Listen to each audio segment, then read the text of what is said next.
Alright guys, Recon Kings here, and today we're going to talk about different ways that you can up your game and be an actual benefit to your team instead of just dead weight. Now you might already know these tips, maybe this will be an eye-opener for you. Either way, let's go ahead and get started. First is a simple one. When the game starts, the very first thing you need to do is go ahead and change squads. Find the biggest squad that you can join and join it. If you're by yourself, then we're talking a 4 out of 5 squad is the best you can get. This will increase your spawn options and you get more points as your teammates spawn on you. Speaking of spawning, let's go on ahead and move to point number 2. How to use the spawn truck.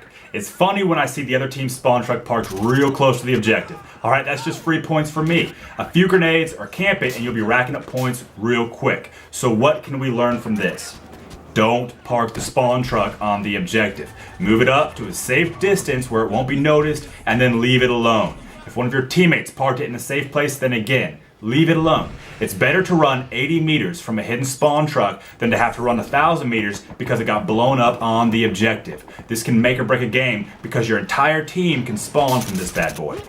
Now if you're on a smaller map without a spawn truck, then what you're going to want to do is place a spawn beacon. The same principles apply. Keep it hidden and close, but not too close to the objective. You don't want it to be found. This way, the teammates in your squad that we joined earlier, they'll be able to spawn on you and keep flooding the objectives with reinforcements. More numbers usually mean an easy win for you. Now let's talk about the objective itself. Depending on what game type you're playing, the objectives will change, but the tactics stay very similar. Help your team out by going for the points.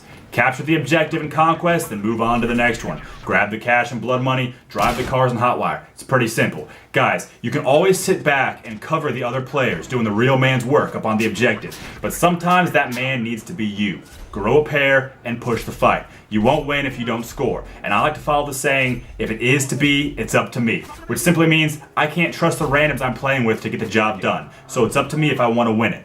You may die, true, but nothing ventured, nothing gained, right? And besides, that's why we joined a full squad, put spawn trucks close, and spawn beacons up too, so we can get back quickly if we make a mistake. Also, help out your team by throwing down some health or ammo on the objective when you are there. Your boys will appreciate the assist, and it keeps them in the fight longer. So make sure that if you're on the objective, you don't waste the opportunity to go on ahead and help your boys out, throw some health out there.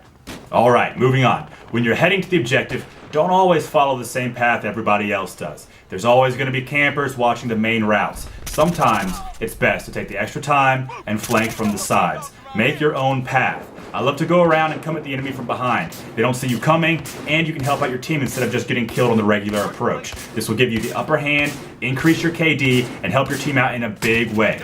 Think outside the box, guys. Go around. Do what they don't expect. While you're sneaking around, make sure to tag any enemies you see, especially if they are out of your gun's range. This will increase the likelihood that somebody else is going to pick them up and take them out, alright? Remember, Hardline is a team game, so help your boys out and spot the enemy for them. Another quick tip is to make sure you are suited for the job at hand. If there are vehicles on a map, then consider bringing some breaching charges or a grenade launcher. If you're on a small map, consider health packs, defibrillators, or ammo. Whatever you choose, try to keep it helpful to you and your team. Gadgets can really turn the tide when used properly, so make sure you are properly equipped for the fight.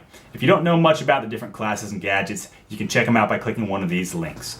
Alright guys, so that's going to bring us to our last tip today.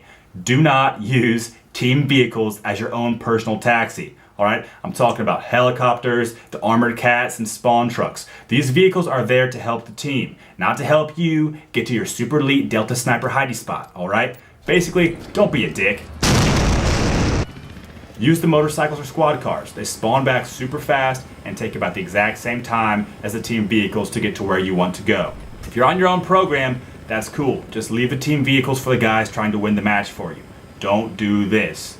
Take the helicopter, fly up over the objective, and then guess what? Oh, I just bail. Hey, I'm going in. Because guess what? You're going to die. You know, you're going to fall in there, you're going to get shot by some dude, and then your helicopter blows up. You just screwed your team over out of a good helicopter. Don't be that guy, guys, alright? Anyway, so I hope that these tips helped you out and will make you a more valuable player on the battlefield. If you have any questions, extra tips, or if there are things you want to see, then go ahead and comment below.